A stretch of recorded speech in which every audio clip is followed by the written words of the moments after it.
दोस्तों, शुक्रवार की रात कई वर्षों पश्चात एक दिव्य और दुर्लभ संयोग बनने जा रहा है, क्योंकि इस दिन राजयोग, अमृत सिद्ध योग और धन लक्ष्मी योग का निर्माण हो रहा है। तो दोस्तों, इस बार धन लक्ष्मी योग का निर्माण होने से इस शुक्रवार के दिन माता लक्ष्मी और भगवान विष्णु दोनों की कृपा बरसने वाले, और इस दिन अगर आप इस शुभ समय पर झाड़ू से जुड़ा यह उपाय कर लेते हैं तो आपकी किस्मत चमक जाएगी और आपके सब दुख दर्द दूर हो जाएंगे। इसके साथ ही आपके घर से बुरी शक्तियों का नाश हो जाएगा। इसलिए दोस्तों, इस वीडियो को आखिर तक जरूर देखें। और दोस्तों, अगर आप भी अपने जीवन में महालक्ष्मी की कृपा पाना चाहते हैं तो इस वीडियो को लाइक करें। एक कमेंट में जय महालक्ष्मी लिखना ना भूलें।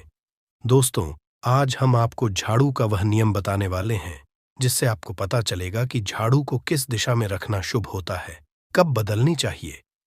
झाड़ू को लेकर आपको ऐसी कौन सी गलतियां नहीं करनी चाहिए जो वास्तुशास्त्र में लिखा हुआ है, वरना आपके जीवन में आपको गरीबी, दरिद्रता, परेशानी, कष्ट का सामना करना पड़ सकता है। दोस्तों, एक बात ध्यान रखिएगा, झाड़ू का सीधा तात्पर्य और सीधा संबंध माता लक्ष्मी जी से होता है। किसी भी व्यक्ति ने अगर झाड़ू का सही उपाय सीख लिया और झाड़ू का सही तरीके से उपाय कर जो हमारे वास्तुशास्त्र में, धर्मशास्त्र में लिखा हुआ है, तो मान के चलिए आपको साक्षात माता लक्ष्मी जी का आशीर्वाद मिलेगा। दोस्तों, आप एक बात जानते लीजिए कि हर कोई जानता है झाड़ू को कभी भी रात में नहीं लगाना चाहिए, किंतु हमारे हिंदू शास्त्रों में कुछ लेख लिखे हुए हैं झाड़ू को लेकर, कि मतलब झाड़ू लगाने के शुभ मुहूर्त कब है, झाड़ू कौन से समय पर लगानी चाहिए जिससे आपके घर में सकारात्मक ऊर्जा आए, आपके घर की जन्म कभी भी खत्म हो जाए। दोस्तों, जैसा हमने आपको स्टार्टिंग में ही बता दिया था, झाड़ू का सीधा संबंध माता लक्ष्मी जी से होता है। कहा गया है, माता लक्ष्मी जी को झाड़ू बहुत ही ज्यादा प्रिय होती है। अगर कोई भी व्यक्ति ठीक तरीके से झाड़ू का उपाय कर रहा है तो निश्चित रूप से उसको माता लक्ष्मी जी का आशीर्वाद मिलेगा। उस व्यक्ति के जीवन काल में कभी भी धन संबंधित परेशानी नहीं होगी। हमारे हिंदू धर्म में घर को मंदिर समझा जाता है, इसीलिए कहा गया है कि अपने घर को साफ सुथरा रखना चाहिए। शास्त्रों में बताया गया है कि अगर हम प्रतिदिन साफ सफाई करते हैं तो हमारे घर पर माता लक्ष्मी निवास करने आती है। अगर हमारे घर में रोज साफ सफाई हो रही है तो हमारे घर में कभी भी गरीबी, दरिद्रता, परेशानी नहीं आएगी। वहीं दूसरी तरफ अगर हमारे घर में साफ सफाई नहीं होती है, हमारा घर गंदा पड़ा रहता है, तो हमारे घर में नकारात्मक ऊर्जा का वास हो जाता है। हमारे घर में गरीबी, दरिद्र आ जाती है और वास करने लगती है, जिससे हमारे घर की बरकत रुक जाती है। दोस्तों, आज एक बात आप जान लीजिए, जब भी आप रात में सोने जाते हैं तो एक बात का ध्यान रखिएगा, रात्रि के समय ही आपके घर में नकारात्मक शक्तियां, काला जादू, काली शक्तियां प्रवेश कर जाती है। किंतु अगर आप लोग वास्तुशास्त्र के हिसाब से प्रतिदिन झाड़ू लगा रहे हैं और सही मुहूर्त पर लगा रहे तो कोई भी शक्ति जो आपके घर पर रात में प्रवेश की है वह आपके घर से सदैव के लिए चली जाएगी। दोस्तों, बहुत ध्यान दीजिएगा जो आपको हम बताने जा रहे हैं। वास्तुशास्त्र के अध्याय नंबर 71 में साफ साफ लिखा हुआ है, जब भी सूर्योदय होता है तो आपको सूर्यदेव के पश्चात तुरंत ही झाड़ू लगा लेना चाहिए। अगर आप सूर्योदय के पश्चात झाड़ू लगाते हैं तो आपके घर की जो नकारात्मक शक्तियां होती है वह के घर से चली जाती है, आपके घर पर सकारात्मक शक्तियों का वास हो जाता है। कहने का तात्पर्य दोस्तों कि हमारे वास्तुशास्त्र के हिसाब से जो सबसे अच्छा समय झाड़ू लगाने का होता है वह सुबह के वक्त सूर्योदय के पश्चात का होता है, किंतु किसी कारणवश हम झाड़ू नहीं लगा पाते हैं। तो दोपहर से पहले अगर आप झाड़ू लगा लेते हैं तो ये बहुत ही ज्यादा शुभ है। इससे होता यह है कि माता लक्ष्मी जी जरूर ही आपके घर पर वास करने आती है। एक बात का ध्यान रखिएगा दोस्तों, झाड़ू को लेकर वह शास्त्र, धर्मशास्त्र में कुछ ऐसे नियम बताए जिसका अगर आप पालन करते हैं तो निश्चित रूप से आपको माता लक्ष्मी जी की कृपा मिलेगी। आपके जीवन काल में किसी भी तरीके की जो परेशानियां हैं वह अपने आप खत्म हो जाएगी। दोस्तों, झाड़ू एक बहुत ही कॉमन सी चीज है। ये एक ऐसी चीज है जो हर घर में मिल जाती है और हर घर में इसका उपयोग होता ही होता है। किंतु कई लोगों को और मैक्सिमम लोगों को झाड़ू के नियम पता ही नहीं है, जिसकी वजह जाने अनजाने ऐसी गलतियां होते हैं जिसकी वजह से माता लक्ष्मी जी आपसे रुष्ट हो जाती है। आपके पास पहले पैसा आ रहा था, वो पैसा आना बंद हो गया है, तो इसका मुख्य कारण क्या हो सकता है? जरूर आपने ऐसी कोई गलती कर दी है जिसकी वजह से माता लक्ष्मी जी आपसे रुष्ट हो गई है। और उसका एक मुख्य कारण हो सकता है कि आप झाड़ू का उस तरीके से पालन नहीं करते हैं, झाड़ू का उस तरह से उपाय नहीं कर रहे हैं जिस तरह से वास्तुशास्त्र में लिखा हुआ। अगर आप यह वीडियो लास्ट तक अंत तक देख लेते हैं, झाड़ू के वह उपाय सीख लेते हैं जो आपको हम बताने जा रहे हैं, निश्चित रूप से आपको माता लक्ष्मी जी का आशीर्वाद मिलेगा, जिससे आपके जीवन काल में आपको धन संबंधित कभी भी कोई परेशानी नहीं होगी। आपके जीवन काल से गरीबी, दरिद्रता, परेशानी, कष्ट, दिक्कत है, वो सदैव के लिए खत्म हो जाएंगे। दूसरी तरफ आपके घर पर धन का आगमन शुरू हो जाएगा। माता लक्ष्मी जी के आशीर्वाद से आपके लिए धन के सारे रास्ते खुल जाएंगे। आपके जीवन काल में आकस्मिक धन की आपको होगी और माता लक्ष्मी जी आपके घर पर करने आएंगे। इसलिए दोस्तों, इस वीडियो को लास्ट तक अंत तक बिना भगाए देखिएगा। और अभी तक आपने वीडियो को लाइक नहीं किया है, पहले जाकर के वीडियो को लाइक कर दीजिए। तो दोस्तों, कुछ चीजें जिनका आपको ध्यान रखना होगा झाड़ू को लेकर, वह हम आपको बताने जा रहे हैं। तो देखिए, बहुत पहले जो बात है, जो सबसे पहला नियम है झाड़ू को करके, ये नियम है कि कभी भी घर की झाड़ू को अपनी नजरों के मत आने दें। देखिए, इस बात को समझ लीजिए कि झाड़ू को घर में रखते हो चाहे में रखते हो, कभी भी अपनी आंखों के सामने झाड़ू को ना आने देना, किसी बाहरी व्यक्ति के सामने आने दे। झाड़ू को ऐसी जगह छुपा करके रखे जो आपकी आंखों के सामने ना हो।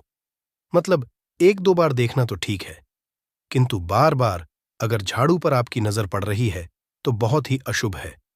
और कहीं कोई व्यक्ति घर का या बाहर का है, जो घर के बाहर ही लोग हैं, वह आपके घर झाड़ू को देखते हैं, तो यह बहुत ही अशुभ समझा गया। इसलिए आपको झाड़ू को ऐसे स्थान पर रखना चाहिए जहां पर किसी की भी नजर ना पड़े। दूसरा नियम यह कहता है कि कभी भी हमें पुरानी झाड़ू का उपाय नहीं करना चाहिए।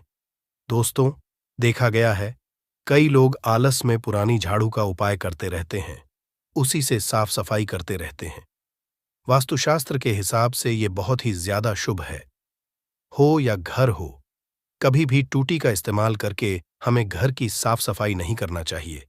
इससे हमारे घर पर परेशानियां आती हैं, दिक्कतें आती हैं। हम कोई भी कार्य शुरू करते हैं, उसमें लगातार बाधा आना शुरू हो जाती है। तीसरा नियम यह कहता है कि झाड़ू कभी भी खड़ी नहीं रखनी चाहिए। ये बहुत ही ज्यादा अपशगुन होता है।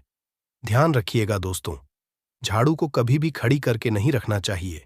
झाड़ू को सदैव लेट आकर के रखना चाहिए। चौथा वक्त कभी भी घर में झाड़ू नहीं लगानी चाहिए। अगर कोई व्यक्ति झाड़ू शाम को लगता है तो मान के चलिए उस व्यक्ति के घर में माता लक्ष्मी जी कभी वास करने नहीं आएगी। माता लक्ष्मी उससे रुष्ट हो जाएंगे। पांचवा नियम यह है दोस्तों कि झाड़ू को लेकर आपको यह ध्यान रखना होगा, झाड़ू को आप कभी भी लांघे मत। आपका पांव कभी भी झाड़ू से न छुए। ये बहुत ही ज्यादा अशुभ है, क्योंकि हमने आपको पहले बता दिया है कि झाड़ू माता का प्रतीक होता है। हुए झाड़ू को लेकर माता लक्ष्मी जी से बहुत ज्यादा तात्पर्य जोड़े जाते हैं। तो कभी भी झाड़ू से अपना पांव लांघे नहीं, झाड़ू के ऊपर से कभी भी गुजरेगा मत। ये बातें आपको बहुत ज्यादा ध्यान रखनी होगी। छठा नियम ये कहता है कभी भी झाड़ू को गंदगी वाली जगह पर नहीं रखना चाहिए। मतलब ना बाथरूम के बगल में रखना चाहिए, न शौचालय के बगल में रखना चाहिए। ऐसा अगर आप करते हैं तो निश्चित रूप से दोस्तों माता लक्ष्मी जी रुष्ट हो जाएंगे। दोस्तों, अब आपको बताने जा रहे हैं इस बात का, जरा खास करके आप ध्यान रखिएगा। झाड़ू को अगर आप धो देते हैं तो स्वच्छ जल और एकदम साफ सुथरे पानी से धोए। कभी भी किसी गंदे पानी से अपनी झाड़ू को मत खोलिएगा।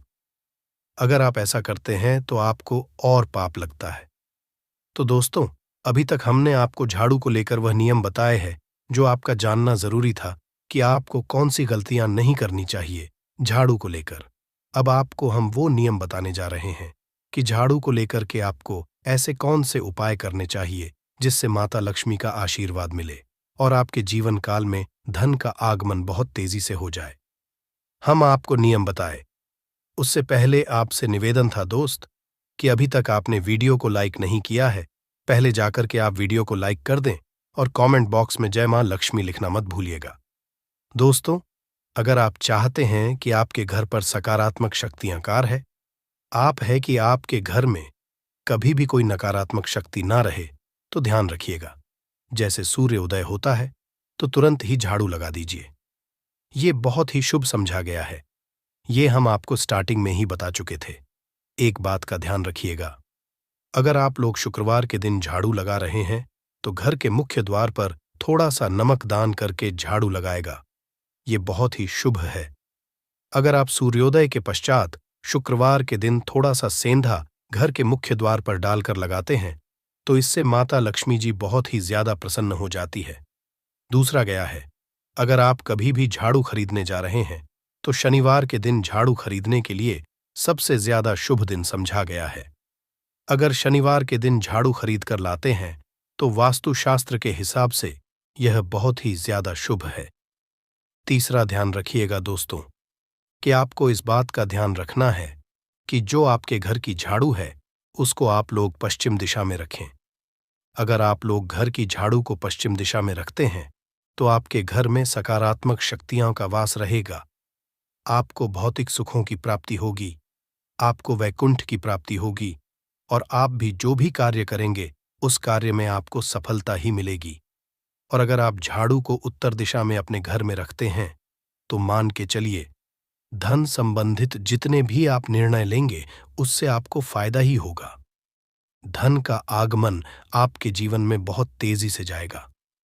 आपके जीवन काल से धन संबंधित जितनी भी परेशानियां हैं वह चली जाएगी। अब हम बताने जा रहे हैं वह बहुत ध्यान से सुनिएगा दोस्तों, और अभी तक अपने वीडियो लाइक नहीं किया है कृपया करके वीडियो को लाइक कर दीजिए दोस्तों। होता क्या है कि एक बात कही गई है कि अगर आपको झाड़ू सपने में दिखती है तो यह बहुत ही ज्यादा शुभ है, किंतु किस तरीके से बहुत शुभ है ये आप जान लीजिए। अगर आप सपने में देख रहे हैं आप झाड़ू लगा रहे हैं तो यह अशुभ समझा गया है। अब आपको सावधान होने की जरूरत है। मान आप कोई प्रॉपर्टी खरीदने जा रहे हैं, पैसे का निवेश करने जा रहे हैं शेयर मार्केट में या किसी भी जगह है। अब आपको सावधान होना चाहिए। ऐसी जगह पर पैसा मत लगाइए जहां पर 50-50 का चांस है। दोस्तों, इस बात का बहुत ध्यान रखिएगा। दूसरा, अगर आप सपने में ये देखते हैं कि आप मंदिर में झाड़ू लगा रहे हैं तो मान के चलिए अब आपके जो कठिनाई वाले दिन थे वह चले जाएंगे, आपके कष्ट वाले जो दिन थे वह खत्म हो जाएंगे और माता लक्ष्मी जी आपके घर पर करने आएंगे। यह बहुत ही ज्यादा शुभ बताया गया है। अब मान लीजिए आप सपने में ये देखते हैं कि आपके घर का व्यक्ति झाड़ू लगा रहा है तो यह उसके लिए बहुत शुभ संकेत है। मान के चलिए कि आपका जानने वाला व्यक्ति जो आपके सपने में झाड़ू लगा रहा है उसका समय अच्छा आने वाला है। तो दोस्तों, ये कुछ ऐसी है झाड़ू को लेकर जो आपका जानना जरूरी था। अब आपको हम उपाय बता देते। अगर आप इस उपाय को करते हैं तो आपके जीवन में धन का आगमन बहुत तेज हो जाएगा। शुक्रवार का दिन माता लक्ष्मी का दिन होता है। इस दिन किया गया उपाय कभी खाली नहीं जाता है। ध्यान रखिएगा दोस्तों, ये उपाय है 5 शुक्रवार का। ये उपाय अगर आप करेंगे तो माता लक्ष्मी का आशीर्वाद मिलेगा। आपको करना यह है कि एक शुक्रवार को, मतलब पहले शुक्रवार से जब ये आप उपाय करने जा रहे उससे पहले आप तामसिक भोजन खाना छोड़ दीजिएगा। तामसिक से मतलब है शराब, मदिरा, नॉनवेज, इन सब चीजों को बिल्कुल त्याग दीजिएगा, वरना आपकी ये पूजा संपन्न नहीं मानी जाएगी। आपको माता लक्ष्मी का आशीर्वाद नहीं मिलेगा। आपको करना केवल ये है कि 5 शुक्रवार आपको किसी भी झाड़ू के नीचे, जो घर की झाड़ू है उसके नीचे 2 लौंग दबा देनी है और एक काली मिर्च दबा देनी है। इसको पहले शुक्र के पश्चात दूसरे शुक्रवार को लाल कपड़े में रख देना। फिर ऐसे लगातार। अब जितने भी शुक्रवार आप इलायची और ये लौंग दबा रहे हैं, ऐसा लगातार आप जितनी भी शुक्रवार आप इलायची और ये लौंग को दबाते जा रहे हैं, इसको लाल कपड़े में रख ले जाए और इसको मोली धागे से बांध करके अपनी अलमारी में रख दीजिए। उसको वहीं पर पड़े रहने दीजिए और दिवाली के समय इसको निकाल करके किसी भी बेहतर नदी में बहा दीजिएगा। दोस्तों, दिवाली तक पास पैसे आने के रास्ते बंद हो गए थे। वह खुल जाएंगे। आपके जीवन में आपको आकस्मिक धन की प्राप्ति होगी। तो दोस्तों, यह थे झाड़ू से जुड़े कुछ उपाय जिनको आपको जरूर करना चाहिए ताकि आप भी महालक्ष्मी का आशीर्वाद प्राप्त कर सकें। साथ ही दोस्तों, अपनी सभी मनोकामना पूरी करने के लिए आपको इस दिन वैभव लक्ष्मी व्रत कथा और आरती जरूर पढ़नी और सुननी चाहिए। तो आइए जानते हैं वैभव लक्ष्मी व्रत कथा। और एक गांव में लोग रहते थे जो अपना काम मन लगाकर करते थे, परंतु आपस में किसी तरह की कोई मदद नहीं करते थे। पूजा पाठ, दया, भावना, परोपकार जैसे संस्कार बहुत ज्यादा कम हो गए। वहां में बुराइयां बढ़ गई थीं। शराब, जुआ, रेस, व्यभिचार, चोरी, डकैती वगैरह बहुत से गुनाह शहर में होते थे। इनके बावजूद शहर में कुछ अच्छे लोग भी रहते थे। ऐसे ही लोगों में शीला और उनके पति की गृहस्थी मानी जाती थी। शीला धार्मिक प्रकृति और संतोषी स्वभाव वाली थी। उनका पति भी विवेक की ओर सुशील था। शीला और उसका पति कभी किसी की बुराई नहीं करते थे और प्रभु भजन में अच्छी तरह समय व्यतीत कर रहे थे। शहर के लोग उनकी गृहस्थी की सराहना करते थे। देखते ही देखते समय बदल गया। शीला का पति बुरे लोगों से दोस्ती कर बैठा। अब वह जल्द से जल्द करोड़पति बनने के ख्वाब देखने लगा, इसलिए वह गलत रास्ते पर चल पड़ा। फलस्वरूप वह रोडपति बन गया, यानी रास्ते पर भटकते भिखारी उसकी हालत हो गई। शराब, जुआ, रेस, चरस, गांजा वगैरह बुरी आदतों में शीला का पति भी फंस गया। दोस्तों के साथ उसे भी शराब की आदत हो गई। इस तरह उसने अपना सब कुछ रिजुए में गंवा दिया। शीला को पति के बर्ताव से बहुत दुख हुआ, किंतु वह भगवान पर भरोसा कर सब कुछ सहने लगी। वह अपना अधिकांश समय प्रभु भक्ति में बिताने लगी। अचानक एक दिन दोपहर को उनके द्वार पर किसी ने दस्तक दी। शीला ने द्वार खोला तो देखा कि एक मांझी खड़ी थी। उसके चेहरे पर अलौकिक तेज निखार रहा था। उनकी आंखों में अमृत बह रहा था। उसका भव्य चेहरा करुणा और प्यार से छलक रहा था। उसको देखते ही शीला के मन में अपार शांति छा गई। शीला के रोम रोम में आनंद छा गया। शीला उस मांझी को आदर के साथ घर में ले आई। घर में बिठाने के लिए कुछ भी नहीं था। आंख शीला ने सब कुछ आकर एक फटी हुई चादर पर उसको बिठाया। मासी बोली, क्यों शीला, मुझे पहचाना नहीं? हर शुक्रवार को लक्ष्मी जी के मंदिर में भजन कीर्तन समय मैं भी वहां आती हूं। इसके बावजूद शीला कुछ समझ नहीं पा रही थी। फिर मां जी बोली, तुम बहुत दिनों दिन नहीं आई, आंख में तुम्हें देखने चली आई। मां जी के अति प्रेम भरे शब्दों से शीला का हृदय पिघल गया। उसकी आंखों में आंसू आ गए और वह बिलख बिलख कर रोने लगी। मां जी ने कहा, बेटी, सुख और दुख तो धूप और छांव जैसे होते हैं। धैर्य रखो बेटी, मुझे तेरी सारी परेशानी बता। मां जी के व्यवहार से शीला को काफी संबल मिला और सुख की आस में मां जी को अपनी सारी कहानी कह सुनाई। कहानी सुनकर मां जी ने कहा, कर्म की गति होती है, हर इंसान को अपने कर्म भुगतने ही पड़ते हैं, इसलिए तू चिंता मत कर। अब तू कर्म भुगत चुकी है, अब तुम्हारे सुख के दिन जरूर आएंगे। तू तो मां लक्ष्मी जी की भक्त है। मां लक्ष्मी जी तो प्रेम और करुणा की अवतार है। वे अपने भक्तों पर सदैव ममता रखती हैं। इसीलिए तू धैर्य रखकर मां लक्ष्मी जी का व्रत कर, इससे सब कुछ ठीक हो जाएगा। शीला के पूछने पर जी ने उसे व्रत की सारी विधि भी बताई। मां जी ने कहा, बेटी मां, लक्ष्मी जी का व्रत सरल है। उसे वरलक्ष्मी व्रत या वैभव लक्ष्मी व्रत कहा जाता है। यह व्रत करने वाले की सब मनोकामना पूर्ण होती है। वह सुख संपत्ति और यश प्राप्त करता है। शीला यह सुनकर आनंदित हो गई। शीला ने संकल्प करके आंखें खोलीं तो सामने कोई न था। वह विस्मित हो गई कि मां जी कहाँ गई। शीला को तत्काल यह समझते देखने लगी कि मां जी और कोई नहीं, साक्षात ही थी। दूसरे दिन शुक्रवार था। सवेरे स्नान करके स्वच्छ पहनकर शीला ने मां जी द्वारा बताई विधि से पूरे मन से व्रत किया। आखिरी में प्रसाद वितरण हुआ। ये प्रसाद पहले पति को खिलाया। प्रसाद खाते ही पति के स्वभाव में फर्क पड़ गया। उस दिन उसने शीला को मारा नहीं, सताया भी नहीं। शीला को बहुत आनंद हुआ। उनके मन में वैभव लक्ष्मी व्रत के लिए श्रद्धा बढ़ गई। शीला ने पूर्ण श्रद्धा भक्ति से 21 शुक्रवार तक वैभव लक्ष्मी व्रत किया। 21वें शुक्रवार को मुताबिक यापन विधि करके 7 स्त्रियों को वैभव लक्ष्मी व्रत की 7 पुस्तकें उपहार में दी। फिर माताजी के धन लक्ष्मी स्वरूप की छवि को वंदन करके भाव से मन ही मन प्रार्थना करने लगी। है मां, धन लक्ष्मी, मैंने आपका वैभव लक्ष्मी व्रत करने की मन्नत मानी थी, वह व्रत आज पूर्ण किया है। हे मां, मेरी हर विपत्ति दूर करो, हमारा सबका कल्याण करो। जिसे संतान ना हो उसे संतान देना सौभाग्यवती स्त्री का सौभाग्य, अखंड रखना कुनारी लड़की को ना। जो आपका यह चमत्कारी वैभव लक्ष्मी व्रत करें, उनकी सब विपत्ति दूर करना, सभी को सुखी करना। हे मां, आपकी महिमा अपार है। ऐसा बोलकर लक्ष्मी जी के धन लक्ष्मी स्वरूप की छवि को प्रणाम किया। व्रत के प्रभाव से शीला का पति अच्छा आदमी बन गया और कड़ी मेहनत करके व्यवसाय कर अक्सर बताते रहते हैं। आज की इस वीडियो में आपको 12 उपाय जानने को मिलेंगे और हर उपाय एक से बढ़कर एक हैं। बस कपूर का एक सा टुकड़ा आपको अपने घर में सही जगह पर रखना है, जिससे आपके में खुशियां ही खुशियां आनी शुरू हो जाएं। परंतु ये उपाय थोड़ा सा तरीके से करना है और एक सही टाइम पर करना है। कैसे करना है वह सब जानकारी आपको इस वीडियो में मिल जाएगी। हम सभी जानते हैं कि हर व्यक्ति दुनिया का, चाहे जो भी इंसान हो, जहां भी रहता हो, सबके घर में कुछ ना कुछ तरह की समस्याएं हैं। किसी के घर में कुछ है तो किसी के घर में कुछ है, चाहे वो बीमारी हो, धन की कमी हो, व्यापार नहीं चल रहा हो, कला होता हो, सुख समृद्धि में कमी आ गई हो, बच्चे की पढ़ाई अच्छी नहीं चल रही हो। तो हर परेशानी का उपाय आपको इसी एक वीडियो जाएगा। तो आपसे है कि इस वीडियो को पूरा देखिएगा और जो आपके दोस्त हो, जो आपके फैमिली मेंबर्स हो, उनको भी इसे शेयर करिएगा, क्योंकि उनको भी लाभ मिले और पुण्य का समझा एक बहुत अच्छी बात है।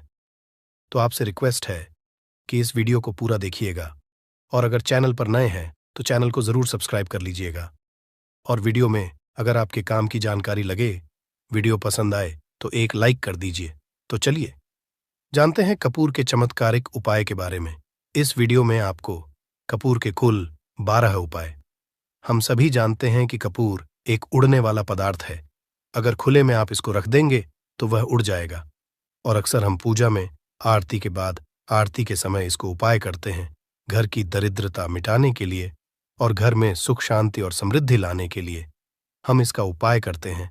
इसे जलाने से वातावरण में एक अच्छा सुगंध फैल जाता है और घर की नेगेटिव एनर्जी दूर हो जाती है और हमारे मन को शांति मिलती है। संस्कृत में इसे कर्पूर, हिंदी में कपूर और अंग्रेजी में कैम्फोर कहते हैं। तो पहला जो है, आपके घर में लड़ाई झगड़ा बहुत ज्यादा होता है। छोटी छोटी बातों पर ही गाली गलौज होने लगता है। परिवार रिश्ते भूल जाता है कि कौन बड़ा है कौन छोटा है।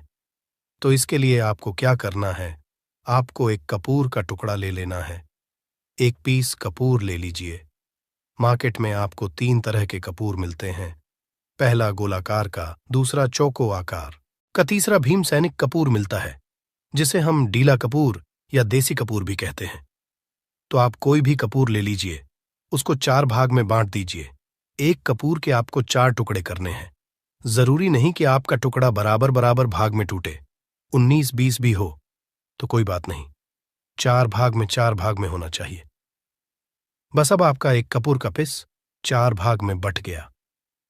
अब क्या करना है, जब भी आपके घर में लड़ाई झगड़ा हो, अगर आपके साथ होती है या आपके घर के किसी फैमिली मेंबर के साथ होती है, तो आपको क्या करना है।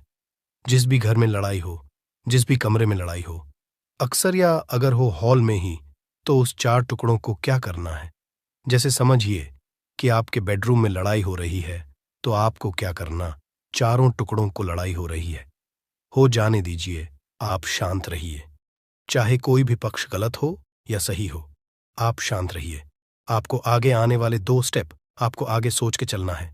जो आपको बोलने वाला है बोल लेने दीजिए, गाली गलौज जरा दे दीजिए, आप शांत रहिए। बस 2 मिनट सह लीजिए, झगड़ा समाप्त हो गया। अब आप कपूर के टुकड़े करिए, चारों टुकड़ों को। जिस घर में लड़ाई हुई उस घर के चारों कोनों में छोटे छोटे टुकड़े, इतने छोटे छोटे हैं आपको वो दिखेंगे, मतलब बहुत छोटे हो जाएंगे टुकड़े, आपके 4-4 में रख दीजिए। ठीक, तो आपने रख दिया इसको। अब आपको ये देखने में बिल्कुल ही बेकार सा लगेगा कि भाई ये कपूर का टुकड़ा 4 हमने कर दिए, ये हमारे घर के झगड़े कैसे रोक सकता है। पर कहते हैं ना कि देखन में बस एक कपूर के 4 टुकड़े कर देने से हमारे घर का कलह शांत हो सकता है। लड़ाई रुक सकती है। और ये एक बहुत ही असरदार उपाय है। ये उपाय बहुत ही तेजी से काम करता है। जब भी आपके घर पे लड़ाई झगड़ा होगा न, तो आपको बस यही काम करना है। कुछ ही दिनों में आपके घर का माहौल बिल्कुल शांत हो जाएगा। घर के चारों कोनों का एक एक टुकड़ा रख देना है। जो भी आपके घर का गुस्सैल व्यक्ति होगा, न वो जो आपके घर में झगड़ा करता होगा, आप देखेंगे 15 दिन के भीतर उसका जो दिमागी संतुलन है वो सही तरीके से हो जाता है और वह कभी भी झगड़ा नहीं करना चाहेगा। किसी भी परिवार के सदस्य से वो अगर झगड़ा करता होगा तो वह अब नहीं करेगा। हाँ, थोड़ा सा समय लगेगा उसे पूरी तरह बदलने में। तो आप इस उपाय को करके देखिए, आपके घर का माहौल शांत हो जाएगा। अब दूसरा जो उपाय है, आपका दुकान है, पर आपकी दुकान पर ग्राहक अब कम होते जा रहे हैं। आपके काम में तरक्की नहीं हो रही है, या आप नौकरी करते हैं, आपकी नौकरी में तरक्की नहीं हो रही है, या आपको नौकरी की खोज है। नौकरी चाहे प्राइवेट हो या सरकारी हो, नौकरी नौकरी होती है, उससे हमारे घर का खर्चा चलता है। काम धंधा हो या नौकरी हो, उसके लिए ये उपाय आपका बहुत काम करता है। घर में अगर सुख, शांति, समृद्धि की आपकी कमी हो गई हो, आपके घर में पैसे रुपए नहीं बचते हो, आमदनी या ठानी और आपका 2-4 रुपया ज्यादा ही हो जाता हो, तो आपको क्या करना है? आपको करना, एक कांच का कटोरी ले लीजिए। कांच की कटोरी में आपको 7 पीस कपूर के डाल देने हैं, 7 पूरे के पूरे। 7 गोली कपूर की डालनी है, चाहे डालिए या गोल डालिए। 7 आपको कपूर डाल देना है, 7 पीस। फिर उसमें आपको मेडिकल पे आप जाएंगे तो आपको वो साइड साइज में देते हैं, वो नहीं, आपको फिटकरी लेनी है। जैसा गुड़ होता है ना, तो उस तरह का वो ढेला फिटकरी आपको किराना दुकान पे, राशन दुकान पे मिल जाएगा। 2 छोटे छोटे टुकड़े फिटकरी के ले लीजिए और उसमें एक सेंधा नमक का, सेंधा नमक वही है जो हम व्रत त्योहार में खाते हैं, तो सेंधा नमक का टुकड़ा। पिसा हुआ कोई भी चीज इसमें नहीं लेना है। आपका घर का जो नमक, सादा नमक खाते हैं, वो नहीं लेना है। आपको यही 3 चीज लेना है। पहला है 7 पीस कपूर लेना है, दूसरा 2 टुकड़ा या 2 टुकड़ा आपको फिटकरी का लेना है, और 1 टुकड़ा सेंधा नमक का लेना है। इन तीनों को आप कटोरी में रख दीजिए और रख करके उसके ऊपर एक स्टील का या कोई ऐसा रखिए, छोटे छोटे स्टील का। तो आप उस कटोरी, कांच की कटोरी जब लेने जाएंगे तो उसी के साथ उसका साइज का भी ले लीजिए, अच्छा रहेगा। उस कटोरी को ढक देना है। आपने तीनों चीज डाल दिया इसमें और उसके बाद उसको ढक दीजिएगा। अब आपको क्या करना है, आप जहां भी कैश रखते हैं, आप चाहे दुकान के लिए करें या घर के लिए करें, ये सब के लिए एक ही चीज है। जहां पर भी अपना कैश रखते हैं, अगर घर में रखते हैं तो 150 रुपया, तो आपका कहीं ना कहीं तो आप रखते होंगे छोटे डब्बे में या कैसे भी करके, तो उसके समीप रखना है। डब्बे में आप नहीं रख सकते हैं, आपके पास उतना बड़ा डब्बा नहीं है, तो आप इस जो कटोरी, कपूर की जो कटोरी है जिसमें आपने रखा है, कांच की कटोरी, इसको उस डब्बे के पास रख दीजिए। घर में उस कैश के डिब्बे के पास आपको इस कटोरी को रख देना है जिसमें आपने ये तीनों चीजें रखी हुई। उसके बाद आपको क्या करना है, अगर आप इसको दुकान के लिए यूज करना चाहते हैं, दुकान में आप अपनी तरक्की चाहते हैं, आपके धन का कैश फ्लो आपका बढ़ता रहे, दुकान में ग्राहक आते हैं, तो आपका जो गल्ला है, जहां आपका कैश बॉक्स है, तो उसके बगल में कहीं अगर स्पेस है तो आप इसको वहां रख दीजिए, ढका हुआ है। अगर खुले में रखेंगे, अगर उसका नहीं लगाएंगे, तो कपूर क्या होता है, वो बहुत जल्दी उड़ जाता है। खुले में रहा तो ऐसे में आपको किसी भी स्टील का, आप इसको चाहे तो, आपका गल्ला बड़ा है, कैश बॉक्स बड़ा है, तो आप इसको कैश बॉक्स के अंदर भी रख सकते हैं। ये धन को खींचने का काम करता है, एक मैग्नेट है जो धन को अपने तरफ में खींचता है। अब इसे किस दिन करना है, आपको ये उपाय किसी भी शुक्ल पक्ष के शनिवार से प्रारंभ करना है। महीना चाहे कोई भी हो, सावन भादो जो भी हो, आपको किसी भी शनिवार को करना है, किसी भी महीने के शुक्ल पक्ष के शनिवार को करना है। उसके बाद आपका जो ये कटोरी है, जैसे दिन हो या 1 महीना हो जाए, जब आपका कपूर उड़ जाए, क्योंकि सेंधा नमक उड़ेगा नहीं और फिटकरी आपका उड़ेगा नहीं, कपूर ही एक उड़ने वाला पदार्थ है। तो जब कपूर उड़ जाए, तब आपको क्या है, फिटकरी का टुकड़ा है, वो सेंधा नमक का जो टुकड़ा है, वो इन दोनों को बहते हुए जल में डाल दीजिए और फिर से आप इस उपाय को शनिवार को चेंज कर दीजिए। मतलब अगर आपने देखा कि कपूरी या कटोरी का कपूर उड़ गया है, तो आप शनिवार को ही, तब उसमें रिपीट जब करेंगे तो आपको शनिवार को ही करना है। पर उसमें शुक्ल पक्ष ये सब नहीं देखना है, क्योंकि आपने पहले शुक्ल पक्ष से इसको स्टार्ट कर दिया है। आप हर महीना हर शनिवार को आप इसको बदलते रह सकते हैं। आप देखिए, हफ्ते में बदल लें या फिर 15 दिन पे या फिर 1 महीने पे आप इसको बदल सकते हैं। जो ढीला कपूर, ये ढीला फिटगिरी है और सेंधा नमक है। इन दोनों को बहते हुए जल में डाल दीजिए। अगर आपके आसपास, अगर फ्लैट में आप रहते हैं, शहरों में रहते हैं, तो बहते जल की सुविधा तो उपलब्ध नहीं होगी, तो आप इसे क्या कीजिए, आप बैल्कनी में कोई पेड़ पौधा होगा तो वहां पर या फिर आप ऐसा कर सकते हैं, एक बर्तन में पानी ले लीजिए, उसमें इन दोनों को डाल दीजिए। अब ये 8-10 घंटे में पूरा, मतलब ये जो दोनों टुकड़े हैं वो गल जाएंगे उस पानी को। आप अपने बेसन में डाल करके बहावा दीजिए, खत्म हो गया। और फिर शनिवार को आप इन तीनों चीजों को डाल करके कटोरी में रिपीट कर लीजिए। आप विश्वास नहीं करेंगे, महीने में 4 या 5 शनिवार होते हैं, ना तो हर शनिवार को नहीं कर सकते हैं। कीजिए, जब कपूर उड़ जाए तभी कीजिए। ये उपाय आपके घर या दुकान में गजब की तेजी लाता है। आपका बिजनेस जहां पर भी है, जहां भी आपका गल्ला है, वहां पर आप इसे ढक कर रख दीजिए। आपका बिजनेस बहुत तेजी से चलता है। एक बार करके तो देखिए, आप खुद देखेंगे कि महीने भर के अंदर दुकान में इतनी तेजी आएगी, इससे इतने तेज ग्राहक आते हैं, आप देख के आश्चर्यचकित रह जाएंगे कि ये हो क्या रहा है।